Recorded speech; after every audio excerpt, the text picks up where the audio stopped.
ও দাইমা, কিছু কি হলো? কিছুই তো বলো না।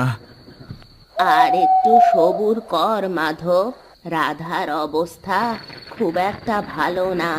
কি যে হবে কিছুই বুঝতে পারছি না। এমন কথা বলো না দাইমা, তুমি কিছু একটা করো। আমি আমার মতো করে চেষ্টা করছি। তুই বাইরেই থাক বাবা। কিছু হলেই আমি তোকে ডাক দিচ্ছি।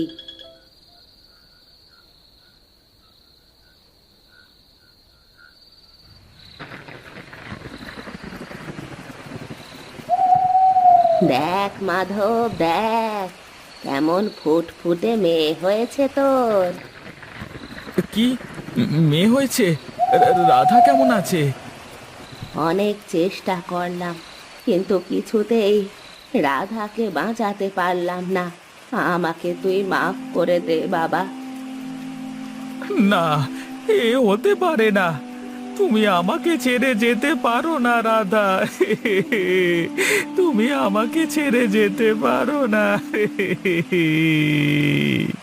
তুমি তো নেই, এই বাচ্চা দিয়ে আমি কি করব? এই বাচ্চাকে আমি কি করে লালন পালন করব রাধা? না, আমি এই বাচ্চা পালতে পারবো না। তুমি ছাড়া আমিও থাকতে পারবো না। এক্ষুনি আমি এই বাচ্চাকে নদীতে ফেলে আসবো।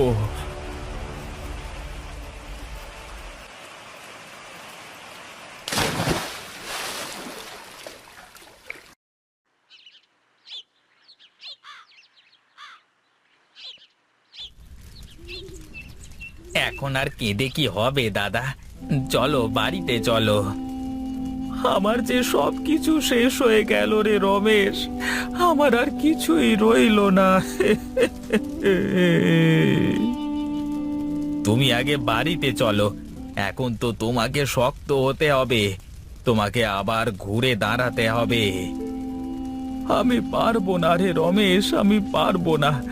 তুই আমাকে এখানেই রেখে যা। আমি আমার রাধার কাছেই থাকতে চাই।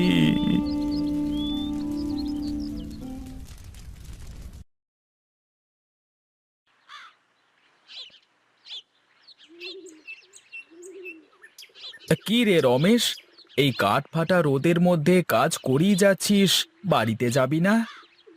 বাড়িতে তো যাবই দাদা, কিন্তু তার আগে কাজটা তো শেষ করতে হবে। নে নে, একটু জিরিয়ে নে তাহলে, তা না হলে যে গরম লেগে যাবে। বেশ, তাহলে তুমি ওই বড় গাছটার নিচে গিয়ে বসো, আমি আসছি।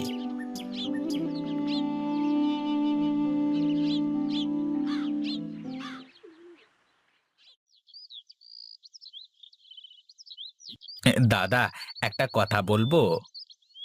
কি বলবি? বলে ফেল দেখি। দাদা, মাঠের সব ফসল কেমন পোড়া মনে হচ্ছে। আমার কাছে বিষয়টা ভালো লাগছে না জানো। আরে, দুদিন আগে বৃষ্টি হয়েছে, তার উপর এই চড়া রোদ, তাই একটু আগাগুলো পুড়তে শুরু করেছে। আস্তে আস্তে ঠিক হয়ে যাবে। তাই যেন হয় দাদা, আমার তো খুব ভয় হচ্ছে।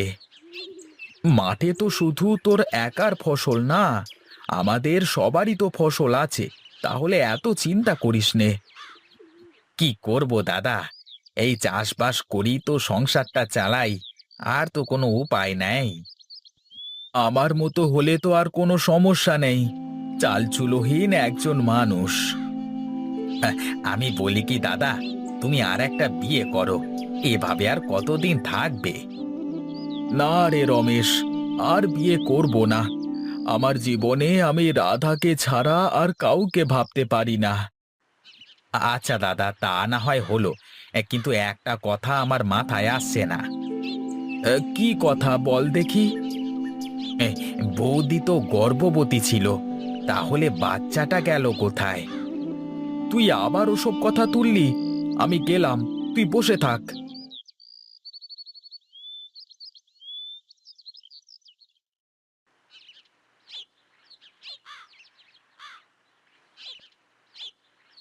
কি গো, তুমি এত তাড়াতাড়ি মাঠ থেকে চলে আসলে যে? কাজ কি শেষ? আর বলো না গিন্নি, মাঠে যা রোদ, এই রোদে টিকে থাকাটাই কষ্টকর গো। মাঠের কাজে তো এইটুকু কষ্ট হবেই গো। ও গো, একটা কথা কি শুনেছো? কোনো কথাই শুনিনি, তবে সব কথাই শুনবো। তুমি আগে দুটো খাওয়ার ব্যবস্থা করো দেখি। ঠিক আছে, তুমি তাহলে হাত মুখ ধুয়ে এসে বসো, আমি খেতে দিচ্ছি।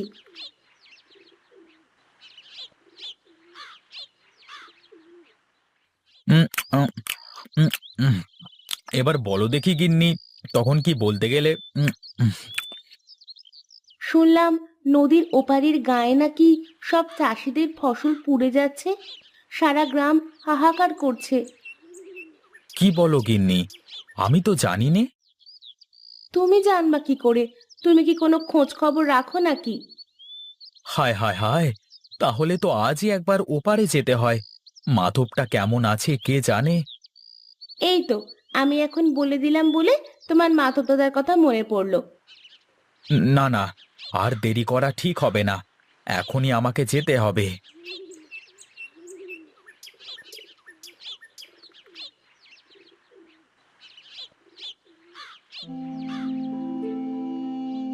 এসব কি করে হলো মাধব? কেন হলো এসব? সবই কপালের লিখন রে বন্ধু। তোরও কি একই অবস্থা হয়েছে নাকি ফসলের? আরে না না, ওপারে তো কারোর ফসলেরই কিছু হয়নি। আমি তো খবর পেয়ে দেখতে এলাম। কি বলো বিনোদদা? নদীর ওপারে সব ফসল ঠিক আছে? ঠিক আছে বই কি, আমি তো সকালে আমার জমি থেকে কাজ করে তারপরে বাড়িতে গিয়ে শুনি এসব কথা। কি থেকে যে কি হয়ে গেল কিছুই তো বুঝতে পারছি না। আমার মনে হয় গ্রামে মড়ক লেগেছে। এখনই কিছু একটা করতে হবে, তা না হলে পুরো গ্রাম শেষ হয়ে যাবে। আমারও তাই মনে হয় দাদা, কিন্তু কার জন্য এমনটা হলো, কিসের জন্য হলো, সেটাও আমাদের খুঁজে বের করতে হবে। আমার জানাশোনা এক সাধু বাবা আছে, তার কাছে গেলেই আমরা সব জানতে পারবো। না না, ওসব সাধুর কাছে গিয়ে কিছুই হবে না, যা করবার আমাদেরই করতে হবে। তুই বুঝতে পারছিস না মাধব, এছাড়া আর কারোর কোনো পথ খোলা নেই।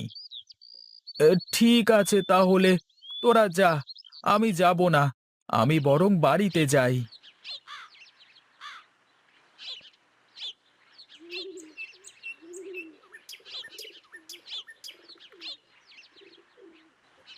আরে দাইমা, তুমি হঠাৎ এতদিন পরে কি মনে করে আসলে? আর বলিস নে রে বাবা, শরীরটা এত খারাপ, কোথাও যেতে পারি না, তার ওপর গায়ের এই অবস্থা। বেশ বেশ, বসো তুমি একটু। না না, বসবো না। তুই একটু তোর মেয়েটাকে দেখাবি বাবা। মা মরা মেয়েটা কত বড় হয়েছে সেটা দেখার জন্যই এত কষ্ট করে আসলাম আমি। কি হলো, নিয়ে আয় মেয়েটাকে। আসলে বুড়িমা, আমি তো মেয়েকে ওর নানি বাড়িতে রেখে এসেছি। তাই তুমি অন্য দিন এসো, ঠিক দেখাবো।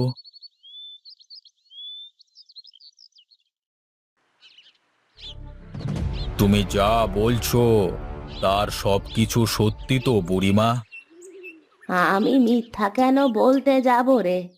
গাঁয়ের মানুষের এই দুর্দিনে কি আমি কারো সাথে মজা করতে পারি বল?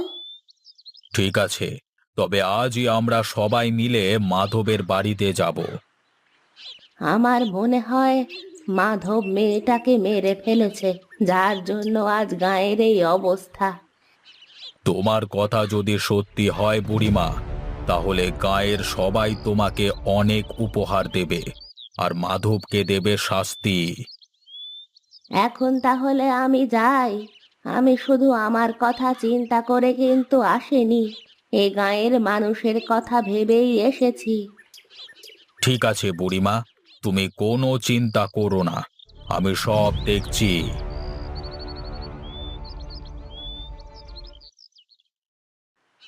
ওরে পাপী, দুষ্ট পাপী, একমাত্র ওই অধমের জন্যই আজ তোদের এই দুর্দশা।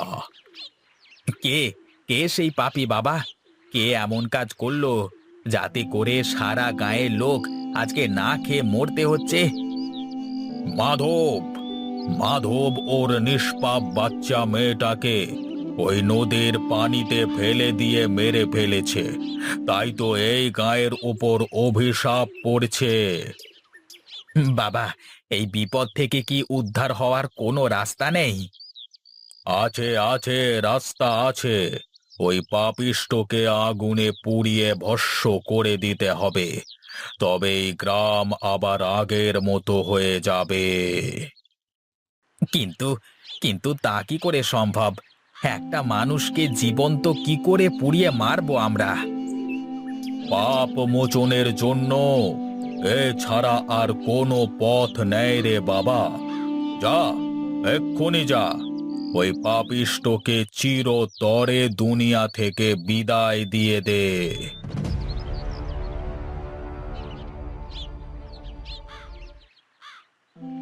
কেন করলি তুই এমন মাধব? কেন? এছাড়া যে আমার মাথায় তখন আর কিছুই কাজ করেনি বন্ধু। আমি কি করব বল? এত বড় বিপদ তুই আমাকে বলতে পারতিস, আমি তোর পাশে দাঁড়াতাম। রাধাকে ছেড়ে আমি ওই বাচ্চাকে কিভাবে মানুষ করতাম বল আমাকে? ওকে মানুষ করবার জন্য তো মালতী ছিল। তুই শুধু একবার বলতিস আমাকে, আজকে তোর জন্য পুরো গাঁয়ের মানুষের এত বড় ক্ষতি হলো। এসব যদি আমার জন্য হয়ে থাকে তাহলে এর প্রতিদানও আমি দেব। পাগলামি করিস নে মাধব, চল, আমি তোকে অনেক দূরে নিয়ে যাব। গায়ের সবকিছু আস্তে আস্তে ঠিক হয়ে যাবে। কিছুই ঠিক হবে না বিনোদ, যা তুই এখান থেকে চলে যা।